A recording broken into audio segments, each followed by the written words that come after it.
आप लोग ऐसे ऐसे सवाल पूछते हैं ना कि फिर मुझे क्या करे, खुल के वीडियो बनाना ही पड़ता है कि दीदी खोइछा का जो चावल हम लेकर आते हैं तो उसका क्या करते हैं। नमस्कार दोस्तों, मैं हूं ममता तिवारी और आप सभी का स्वागत करती हूं मेरे चैनल ममताज वे में। कैसे हैं आप सब, तो ये बताने के लिए कमेंट बॉक्स में जय माता दी हमेशा की तरह जरूर लिखें। तो चलिए दोस्तों, आज हम इस वीडियो में जानेंगे पूजा से संबंधित कुछ महत्वपूर्ण बातें। जैसे कि आप लोग जानना चाहें कि दीदी जो वस्त्र हम मासिक धर्म में पहनते हैं, क्या वो पहनकर पूजा कर सकते हैं, प्रतिदिन पहन सकते हैं? क्या नॉनवेज खाकर अगर हम गाय का दूध निकालते हैं तो वो दूध जो पूजा के लिए व्रत रखे हैं, पूजा में चढ़ाने वाले हैं, उनको दे सकते हैं? तुलसी जी की पूजा पहले करें या सूर्य देव को जल पहले दें, तुलसी जी को जल दें? तो इसी प्रकार की कई ऐसी महत्वपूर्ण बातें वीडियो में जानेंगे। तो आप लोग बने रहिए मेरे साथ मेरे चैनल पर।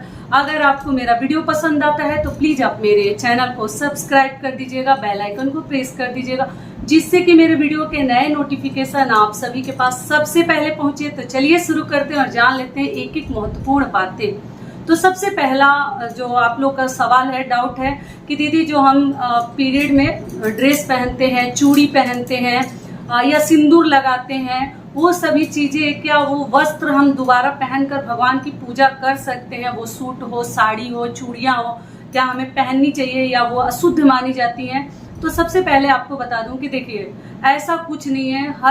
मतलब ये नेचुरल चीजें हैं। ऐसा नहीं है कि कुछ जो है आपका अशुद्ध हो गया, आपकी चूड़ी अशुद्ध हो गई, आपका साड़ी अशुद्ध हो गया, ऐसा कुछ नहीं है। आप जब उसको धो देते हैं सर्फ साबुन उसमें लगा के, तो फिर आप नेचुरल नॉर्मल जो है आप पहन सकते हैं, प्रतिदिन के लिए आप पहन सकते हो, कोई दिक्कत नहीं है, ठीक है। और भगवान की पूजा भी कर सकते हैं। हम नया साड़ी पहने रहते हैं पूजा पाठ में या कभी तो कुछ ऐसा हो जाता है तो क्या वो साड़ी पहनना हम छोड़ देते हैं? ऐसा कहाँ नियम है, हम नहीं छोड़ते हैं। लेकिन मान लीजिए आपको चूड़ी अगर लग रहा है कि अशुद्ध हो जाता है तो ठीक है, 2-4 चूड़ी रखिए, मासिक धर्म में पहन लीजिए, लेकिन ऐसा कुछ नहीं है कि वो अशुद्ध हो जाता है, ये बिल्कुल गलत है।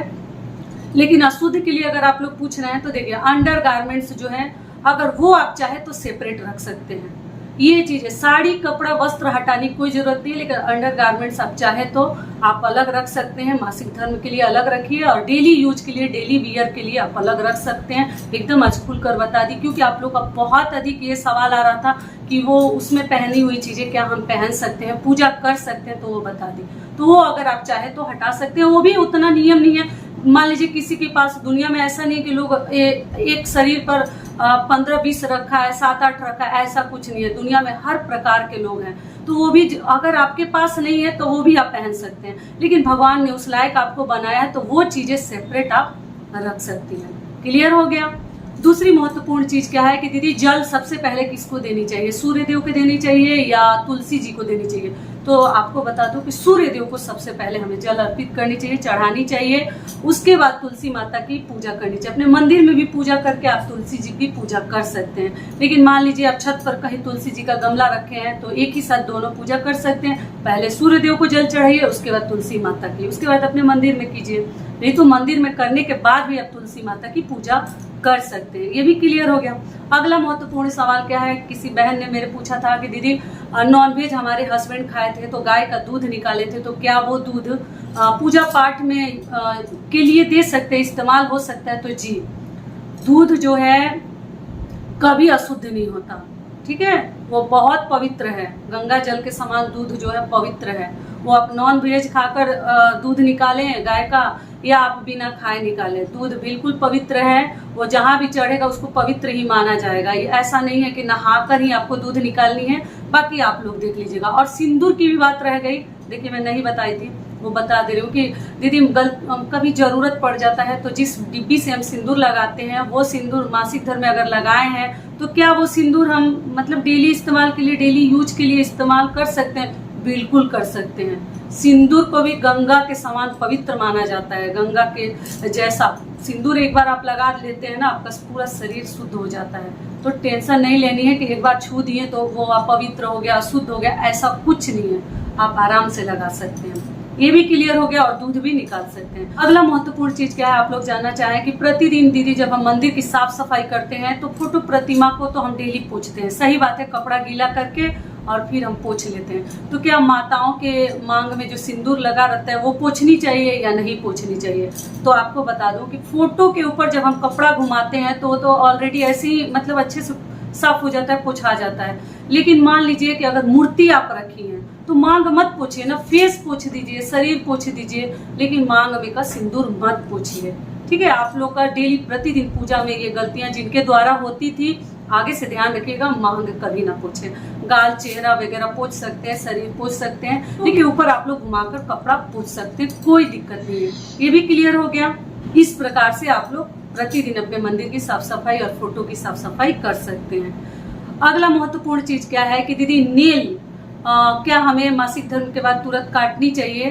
तो देखिए, कई घरों में नियम है कि केवल बाल धोने से शरीर शुद्ध नहीं होता है, जब तक कि हम नाखून नेल जो है नहीं काट लेते हैं। तो नेल भी मतलब नहाने के तुरंत बाद नहीं काटनी है, लेकिन उसके कुछ दिन मतलब दोपहर में या शाम को जब कभी भी काटते हैं तभी शरीर आपका पवित्र माना जाता है। ऐसे कई घरों में नियम है, लेकिन हर घर में ऐसा नियम नहीं है। आप केवल बाल धो लेते हैं, आप शुद्ध माने जाते हैं। तो अगर आपके यहाँ नेल काटा जाता है, आप लोग पूछे हैं, तो ठीक है, आप नेल काट सकती हैं, कोई दिक्कत नहीं है। नेल काट कर भी शुद्ध हो सकते हैं, लेकिन नेल जब काटिएगा, नाखून काटिएगा, तो नेल पॉलिश पक्का लगा लीजिएगा।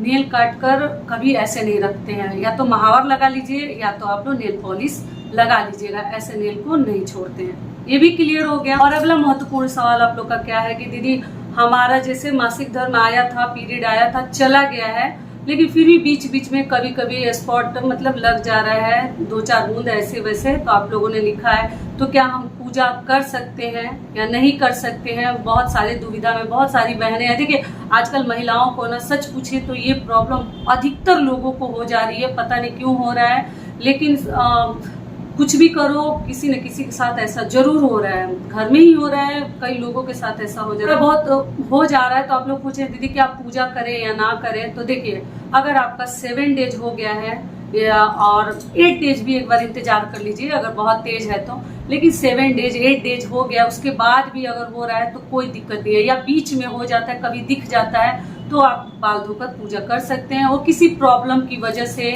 या जिनको बच्चे हुए रहते हैं, या जिनका ऑपरेशन हुआ रहता है, तो किसी कारण से कभी कभार दिख जाता है, इसमें घबराने वाली कोई बात नहीं है और पूजा छोड़ने की कोई ज़रूरत नहीं है। 7 डेज ही अशुद्ध माना जाता है, लेकिन बीच में अगर थोड़ा बहुत दिख जाए तो आप बाल धोकर पूजा कर सकते हैं, कोई दिक्कत नहीं है। ये भी क्लियर हो गया। कई ऐसी मेरे बहनें, आप लोग ऐसे ऐसे सवाल पूछते हैं ना कि फिर मुझे क्या करें, खुल के वीडियो बनाना ही पड़ता है। ठीक है, सारी बातें क्लियर हो गई। और सबसे महत्वपूर्ण सवाल आप लोग पूछे हैं कि दीदी खोइछा का जो चावल हम लेकर आते हैं तो उसका क्या करते हैं? तो देखिए, उस चावल का या तो आप अपने घर में भोजन में इस्तेमाल कर लीजिए, जो मायके से ससुराल से जो खोइछा लड़कियों को मिलता है तो आप इस्तेमाल कर लीजिए। देखिए, इस वीडियो में ये भी बता दे रही हूँ, आप लोगों ने पूछा था, बहुत महत्वपूर्ण सवाल है ये, तो उसको आप बनाकर एक तो खा लीजिए। दूसरी चीज क्या है कि आप लोगों ने पूछा है कि दीदी दुर्भाग्यवश जिन महिला के पति नहीं है, क्या उनके हाथ से खोइछा हमें लेनी चाहिए या नहीं लेनी चाहिए?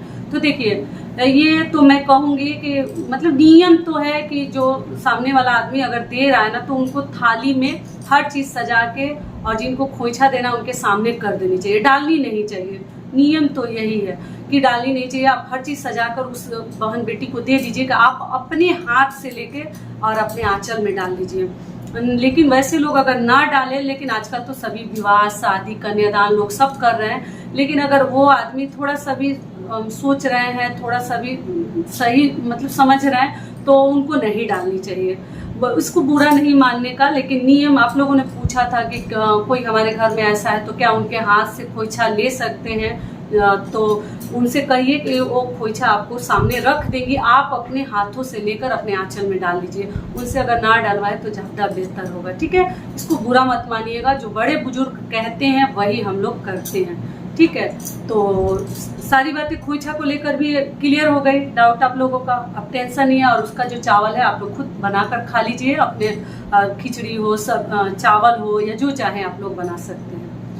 तो आशा करती हूँ, उम्मीद करती हूँ कि इस वीडियो से आप लोग को बहुत अधिक लाभ मिलेगा। फिर मिलती हूँ एक नए वीडियो में, तब तक के लिए नमस्कार। स्वस्थ रहिए, सुरक्षित रहिए और जहाँ कहीं भी रहिए खूब खुश रहिए। वीडियो पसंद आता है तो चैनल को सब्सक्राइब कर दीजिएगा और वीडियो को लाइक कर दीजिएगा और दूसरों को शेयर भी कीजिए। धन्यवाद।